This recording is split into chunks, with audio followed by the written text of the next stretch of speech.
Hey friends, welcome back to the farm. I have a honeydew to take care of today. Apparently it's something that's been waiting and I kind of forgot about, so I need to get it done.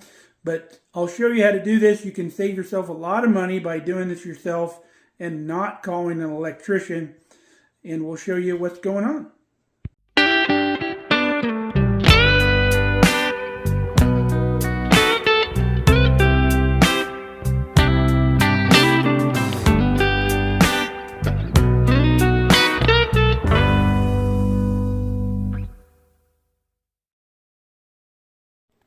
So here's our kitchen light right here. Kelly doesn't care for it. And she's got a light she wants it replaced with right here. Apparently we've had this for some time, and for some reason it just slipped my mind. I could have got this done in a winter. But we'll go through the steps of changing this out. It's fairly straightforward and fairly easy, and doesn't have to cost you any money at all. So first thing we've got to do is turn our switch off because we don't want any electricity up to the light. Now, just because we've turned this light off doesn't mean there can't still be electricity there. Now, sometimes you'll have what's called a switch leg, which means there's power up to the light, and they just run a wire down with power to go through the switch and back to the light, which means there's still power up there. Now, switch legs aren't always legal in every part of the country. And even if they're illegal, doesn't mean somebody just didn't do one anyway. So what we need to do is, once we get this wire taken loose from the ceiling, we're still going to check those wires to see if there's power there. We have our handy dandy in-the-house toolbox, so I don't have to run back and forth to the shop. And because the house is mainly where we deal with electricity, I have my electrical tester right here in my box. Now the first thing that needs to be done, there's this little nut here that holds the glass globe on. We have to take that nut off, and we'll carefully remove that globe.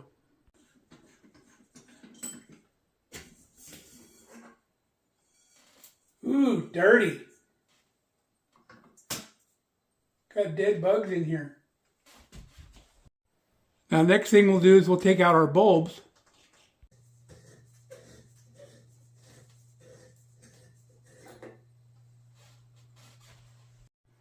Now that we have our bulbs out, you can see those two screws right there towards the center.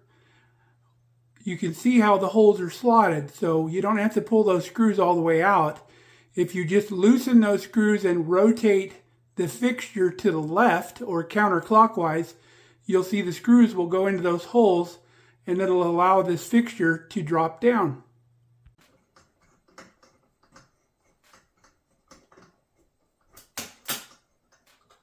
Our fixture is loose, so now we can just rotate it like that, and down it comes, exposing the wires. Alright, now you can see those two orange wire nuts. That's what holds all our wires together. We're going to undo all the whites first and pull those wires off, and then we'll carefully undo the ones on the black wire and expose the wires, and then we can pull this fixture down.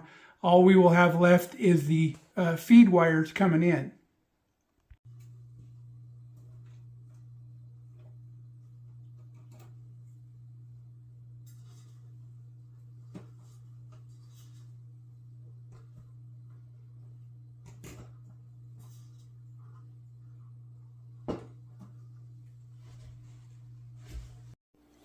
So now that we got the fixture down, we'll show you these wires. The reason there were 3 wires together up there is because this fixture has 2 elements.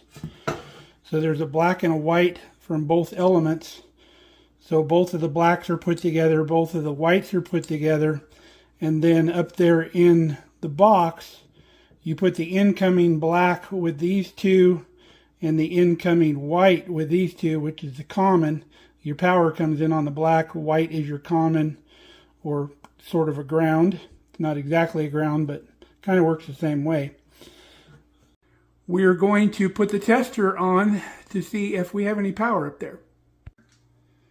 And then that's the hot probe, which is the red, which will touch to the black wire, and then we'll touch the ground to the white wire, and there's no juice coming from here. Now I like to verify that my tester is working as well, so I got my black probe into the ground, put my power, and I've got power there, so I know my tester is working too. Now with this outlet we got somewhat lucky because as old as this house is, you never know how long the fixture's been up there. Apparently this was put on after they painted last time because the paint is the same color. A lot of times they'll just tape off around the light fixture when they paint something new and you'll have a different color paint. And if your fixture's smaller than the old one, you'll have to be repainting your whole ceiling.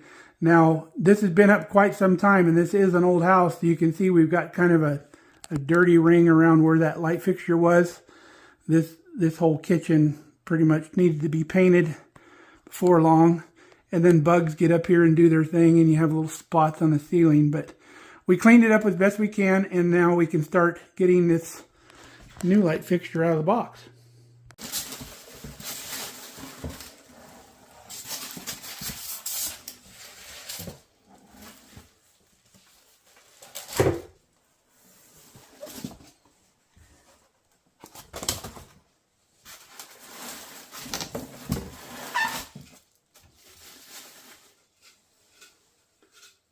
Mason jars. That's cool.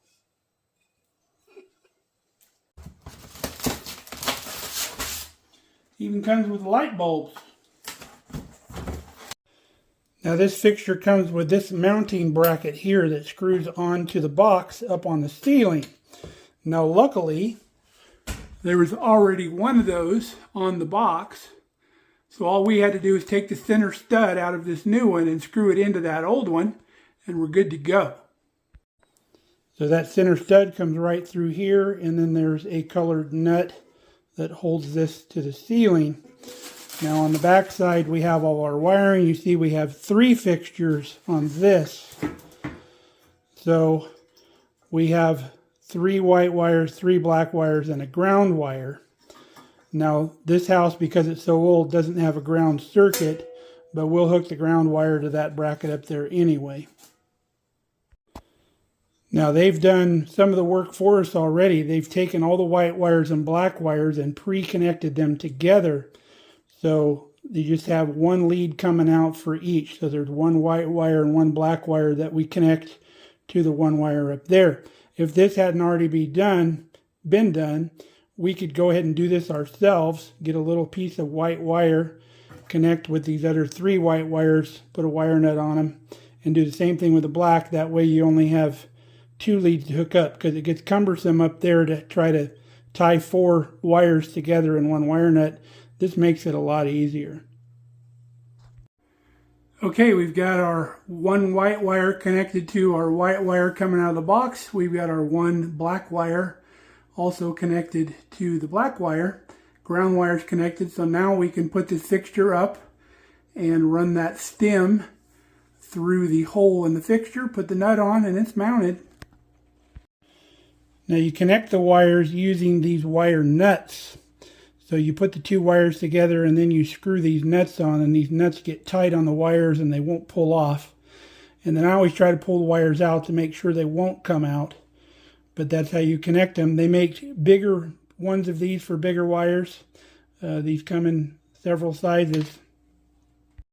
Oh, and we also took the old screws out of that box that used to hold this fixture in, because this one mounts differently. Okay, our fixture is screwed up to the ceiling. So these little collars on the fixtures, those come off. And then these go on, and then those collars screw up against these to tighten these.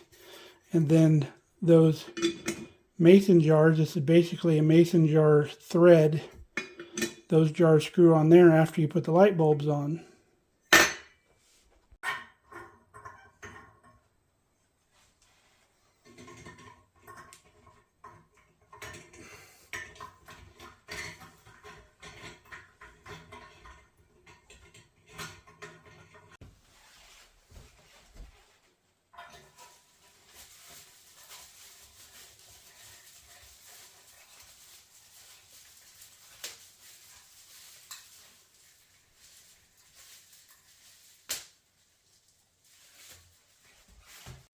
All right, got our light bulbs in. Before we get too far along and put the globes on, we want to test the light bulbs in case we've got to screw one in a little tighter or whatever to get it to work.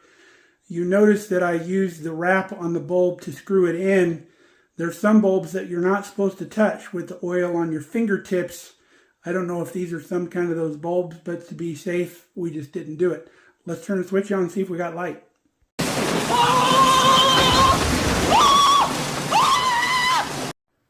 Okay, switch going on. Let's see if we got any fireworks. No fireworks, no lightning, just 3 lit bulbs. Pretty cool. Let's get our globes on.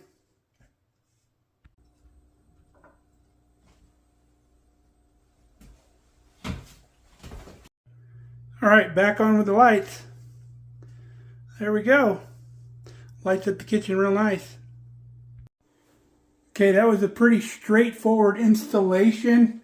Not all light fixtures are going to be the same, but it's going to be real similar, and they do come with instructions, but there's a couple things I do want to make you aware of if you're doing this yourself. When you're changing bulbs in these, you want to make sure to go with only the maximum wattage. You can go lower, but don't go higher, and the reason because of that is heat. Any higher wattage bulb is going to create more heat, which could cause you a fire risk. So this fixture has a maximum of 60 watt bulbs. Now that doesn't mean you can't go brighter. You can go brighter with an LED bulb because the LEDs don't put off quite as much heat, and you can get a brighter bulb still not going over that same wattage. The other thing I want to talk to you about is brackets, especially if you have an older home. Now you can see our mounting brackets right here. Now your older homes are going to have smaller boxes in the roof and in the walls and everywhere else. And that's what these narrow screws are for. Your newer houses will have bigger boxes, and that's what these outer screws are for. And then you can also just use the slots as well if you need more adjustment or movement. But usually these will line up. This is, again, the older box, these two here, and then the newer box is right here. And then your green ground screw goes in there. But pretty straightforward. Now those bulbs are the vintage style bulbs, which means they have different filaments in them. They don't have just a single incandescent filament. They have a lot more like the older bulbs used to have. So that's it. Don't need an electrician for these little fixes like this or little upgrades, ceiling fans and such. You can do it yourself. It's pretty straightforward, and you can save yourself a bunch of money.